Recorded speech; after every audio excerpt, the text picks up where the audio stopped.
안녕하세요. 11월 18일 목요일입니다. 다 같이 사도신경으로 우리의 신앙을 고백합니다. 나는 전능하신 아버지 하나님, 천지의 창조주를 믿습니다. 나는 그의 유일하신 아들, 우리 주 예수 그리스도를 믿습니다. 그는 성령으로 잉태되어 동정녀 마리아에게서 나시고 본디오 필라도에게 고난을 받아 십자가에 못 박혀 죽으시고 장사된 지 사흘 만에 죽은 자 가운데서 다시 살아나셨으며 하늘에 오르시어 전능하신 아버지 하나님 우편에 앉아 계시다가 거기로부터 살아있는 자와 죽은 자를 심판하러 오십니다. 나는 성령을 믿으며 거룩한 공교회와 성도의 교제와 죄를 용서받는 것과 몸의 부활과 영생을 믿습니다. 아멘. 오늘 우리가 함께 볼 말씀은 요한계시록 2장 8절에서 11절까지입니다.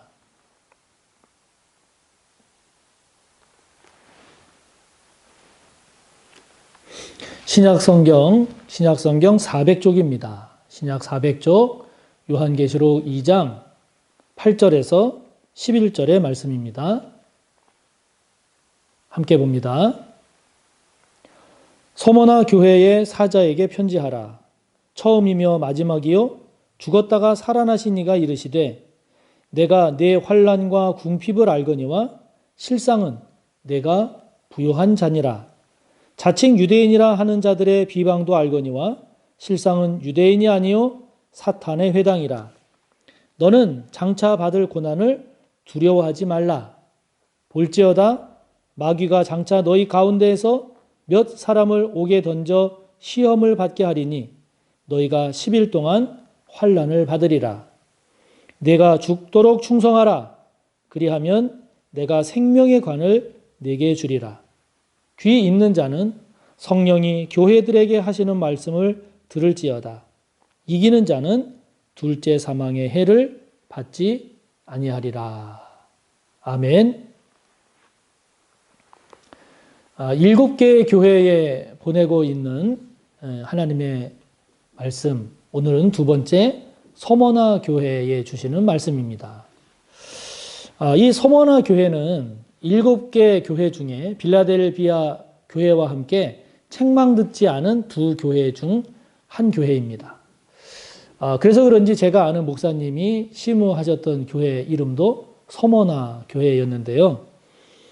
이 교회가 칭찬만 들은, 즉 책망 듣지 않는 그런 교회여서 참 우리도, 저와 여러분도 이 서머나 교회와 같은 그런 신앙이면 참 좋겠다, 이런 생각을 하게 되지요. 이 서머나 교회는 에베소 교회보다 북쪽에 위치해 있습니다. 북쪽에 위치해 있고 지금도 존재하는, 현존하는 그 7개 교회가 있었던 도시들 지금은 다 없는데 이 서머나만큼은 지금도 현존하는 유일한 도시로 남아 있습니다. 그 자료를 보면 이 서머나에는 많은 유대인들이 정착해서 살았다고 합니다. 그런데 이 유대인들이 로마 정부와 결탁을 해서 그래서 그리스도인들이 많은 피를 보게 했다는 그런 내용들이 전해져 오고 있습니다. 또 이 서머나 교회는 어떻게 설립되었는지 확실치는 않지만 폴리캅 전기라고 하는 그 문서를 보면 바울이 세웠을 것이다, 이렇게 추측하는 내용이 나오기도 합니다. 그런데 이 서머나 교회가 칭찬을 듣는데 어떤 칭찬을 들었는가? 9절에 보니까 환난과 궁핍을 알거니와 너의 환난과 궁핍을 알거니와 실상은 내가 부요한 자다, 이런 칭찬을 듣습니다. 지금 서머나 교회는 많은 환난, 그로 인한 궁핍에 처해 있음을 알 수 있습니다.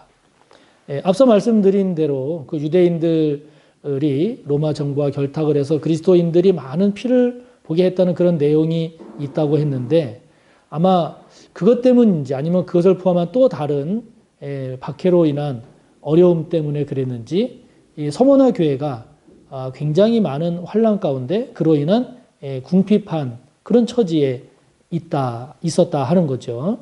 그런데 주님으로부터 칭찬 들었던 이유는 그럼에도 불구하고 서머나 교회 성도들이 그 교회가 실상은 부요한 자. 다시 말하면 주님과의 관계가 더 깊어지고 더 성숙해져서 그렇게 환란이 많고 궁핍했음에도 불구하고 영적인 은혜가 풍성한 믿음이 흔들리지 않는 그러한 모습을 보였다는 거죠. 여러분, 이 환란이나 궁핍이라고 하는 이 단어는 단순히 경제적으로만 어려운 게 아닙니다. 이거는 사회적인 사회생활도 굉장히 많은 지장을 받는 사회적 어려움도 있는 것이고 또 종교적으로도 신앙생활 하기가 굉장히 쉽지 않은 상황이고 뿐만 아니라 이렇게 되면 정서적으로도 마음으로도 굉장히 위축되고 두려울 수밖에 없는 거죠. 또 어떤 경우에는 그 박해 속에서 육체적으로 고난을 당하기도 하고요. 그렇기 때문에 지금 서머나 교회의 이런 환란과 궁핍이라고 하는 것은 단순히 육체적인 차원만이 아니라 단순히 경제적인 상황만이 아니라 그것들을 포함해서 사회적으로, 종교적으로, 정치적으로 모든 면에 힘겨운 그런 상황인 겁니다. 그럼에도 불구하고 이 서머나 교회 성도들이 교회가 실상은 부유한 자다라고 주님께 칭찬 듣는 그러한 신앙의 성숙함이 있었으니 얼마나 귀한 모습입니까? 자, 이거를 묵상할 때 저와 여러분은 지금 부유한지요? 모든 것이 부유하신지요? 육적으로, 영적으로 부유하십니까? 그렇다면 정말 잘하신 것이고 또 감사할 일이죠. 세상적으로, 현실적으로는 부유하지만 그러나 영적으로 주님과의 관계는 부유하지 못하고 궁핍하십니까? 그러면 이거는 문제죠. 반대로 세상적으로, 현실적으로는 쉽지 않지만 그러나 영적으로, 신앙적으로 주님과의 관계가 풍성하신지요? 부유하신지요? 복됩니다. 주님이 칭찬하십니다. 세상적으로, 현실적으로도 궁핍하고 영적으로도 궁핍하다. 제일 안타까운 상황이죠. 안타까운 상황입니다. 바라고 축복하기는 상황이 좋든 안 좋든 저와 여러분이 놓치지 말아야 할 것. 실상 부유한 자가 되어야 하는 거죠. 실상 부유한 자가 되어야 하는 거죠. 주님과의 관계가 부유해야 합니다. 믿음이 부유해야 합니다. 영적인 은혜가 부유해야 합니다. 이러한 실상 부유함의 은혜를 놓치지 않는 저와 여러분이 꼭 되시기를 바랍니다. 그러면서 다른 앞선 에베소 교회의 처음 사랑을 잃어버렸다라고 버렸다라고 책망들은 그런 에베소 교회와는 달리 서머나 교회는 책망받는 대신에 주님께서 권면하시는 게 있습니다. 그 권면이 무엇인가 하니 10절에 보니까 너는 장차 받을 고난을 두려워하지 말라. 고난을 두려워하지 말라.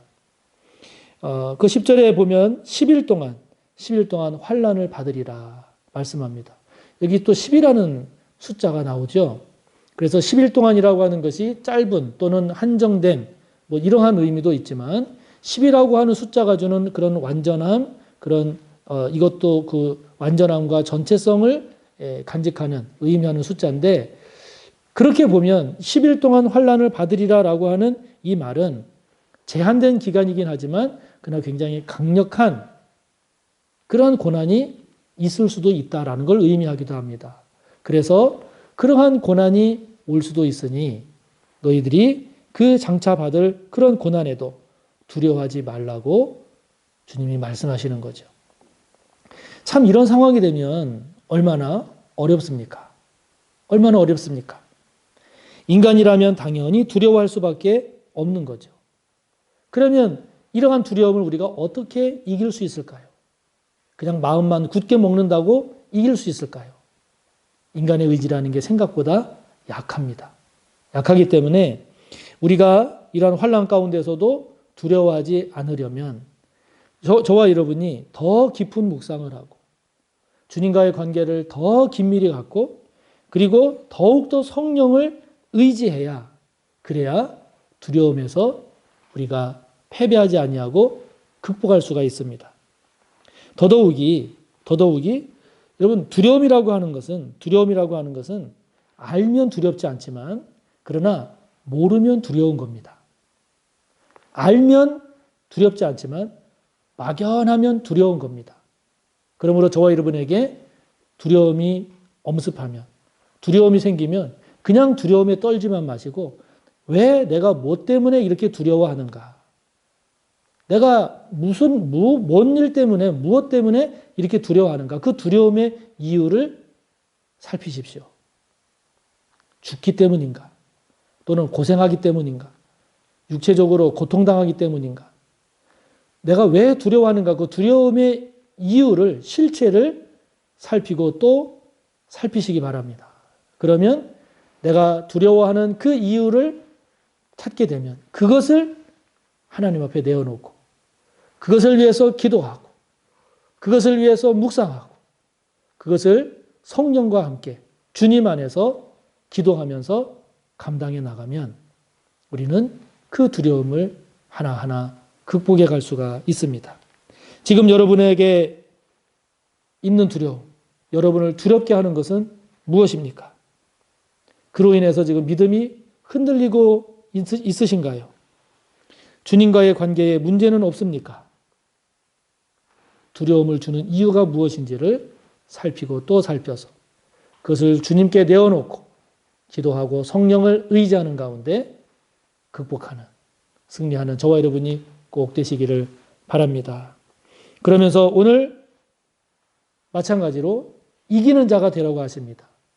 이기는 자가 되라고 하시는데 특별히 서머나 교회를 향해서는 죽도록 충성하라 권면하시면서 그렇게 죽도록 충성함으로 이기는 자가 되어서 둘째 사망의 해를 받지 않는 은혜와 복을 누리라고 말씀하십니다. 둘째 사망이라고 하는 것은 결국 영원한 멸망을 말하죠. 영원한 멸망을 말합니다. 그렇게 되지 않고 이기는 자가 되기 위해서는 죽도록 충성하라고 주님 말씀하십니다. 인간에게 있어서 제일 두려운 게 죽음이지요. 죽음입니다. 죽음이 가장 두려운 것이지만 그러나 사실 따지고 보면 그 죽음이라고 하는 것은 모든 인간에게 사실은 다 가는 겁니다. 다만 순서가 조금 빠르냐 늦냐 조금 아프냐 안 아프냐 그런 차이지 결국 죽음이라고 하는 것은 어차피 모든 인간에게 저와 여러분 모두에게 언젠가는 다가오는 시간입니다. 그렇기 때문에 그 죽음을 결국 두려워할 필요는 없는 거죠. 피해갈 수 없는 것이기 때문입니다. 우리에게 중요한 것은 우리가 붙잡을 것은 죽음에 대한 두려움보다도 충성하는 겁니다. 충성하는 겁니다. 하나님 뜻에 충성하는 겁니다. 하나님 나라를 위해서 충성하는 겁니다. 하나님의 선하심과 의로움을 위해서 충성하는 겁니다. 그렇게 충성하다가 죽는다 할지라도 그 삶은 복됩니다. 그래서 요한계시록 14장 13절에서 말씀하시는 것처럼 주 안에서 죽는 자가 죽은 자가 복이 있다. 말씀하는 것이죠.